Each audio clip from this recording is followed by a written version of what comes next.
Hello, this is James Amdahl, Online Marketing Director for Kutenda, where we help you take action, succeed online, and drive more leads to your small and medium-sized business. Now today, we're going to cover the topic of geographic keywords. Want to understand what geographic keywords are and learn how to select the right geographic modifiers to improve your online marketing campaigns. If you remember last time, we talked about choosing the right keywords and how it's very essential to your business. Now you got to choose the right keywords to be able to get the right people to your website and get the right kind of traffic to your website. And you can see the last video to learn how to do that. But kind of the next step in this for a lot of small and medium-sized businesses is looking at the world of geographic modifiers, figuring out how to add geographic terms to your search marketing campaigns that are going to get you the right traffic from the right people at the right cost. And geographic modifiers are basically just taking your core keyword that you have and then adding geographic terms to that. So for example, health insurance, good example, a lot of health insurance agents just work particular geographic areas. So health insurance would be your core keyword.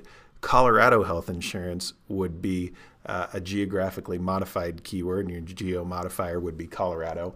Also, Denver health insurance, taking it from the state down to the city or metropolitan area level. And then even more so, you could take it all the way down to a neighborhood. So the Highlands is a neighborhood here in Denver. So Denver Highlands health insurance could be a geographically modified keyword as well. One of the biggest things that people wonder when you're talking about geographic keywords and geographic modifiers is why would I even use them? Isn't it better, let's say, if I do sell health insurance, to just use health insurance as my keyword? Why would I want to modify that? If I have success with health insurance, I'm probably going to get a whole lot of traffic, be able to increase my business, 1,000-fold and work all over the country versus maybe in a particular city. Yes, that makes a little bit of sense to me, but the thing that you have to remember is bigger isn't always better when it comes to search marketing. If realistically you only work in a particular area, it's probably best to focus on that particular area with your online marketing. And one of the biggest reasons for that is competition. There's very competitive markets online. Health insurance, as an example, is one of those markets.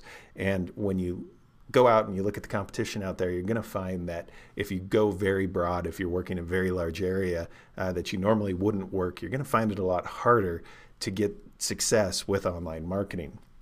So one thing you can do to kind of illustrate this, if you're trying to explain it to somebody else or you're just trying to understand it yourself, just go to the search results and type in sort of that primary keyword you came up with. So in this case, health insurance. And if you look, where the red arrow is pointing, you'll see the results. It says 1 out of 10 out of about 105 million results. And what that means is there's 105 million web pages or other kinds of PDFs and documents that Google has gone out, found an index that it believes have something to do with health insurance, enough that they would put it in the search results here. Now 105 million is a lot.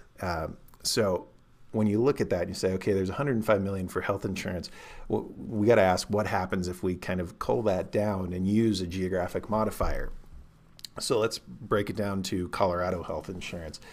In Colorado health insurance, you take it down from that 105 million down to 24.3 million. So suddenly you have a lot less competition as far as just straight up documents that are being found by Google. Now, does that mean that that's more or less competitive all the time? No, but in this case, it just sort of expresses the fact that there's less overall competition in the search results for those terms.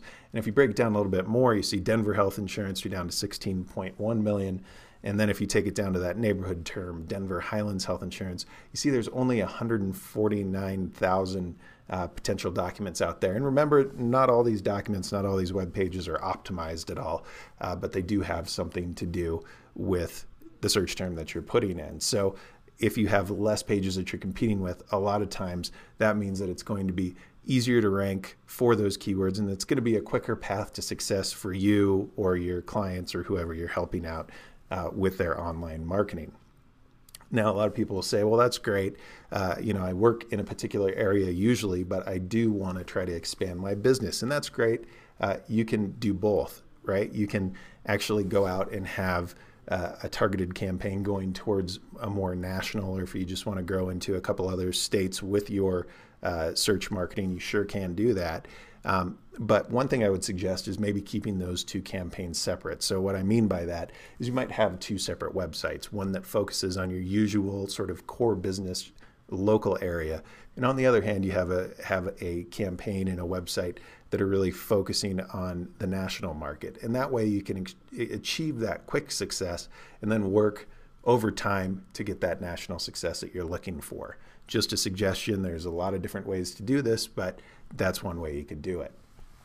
So that's kind of a general overview of why geographic modifiers and selecting a geographic area might be important.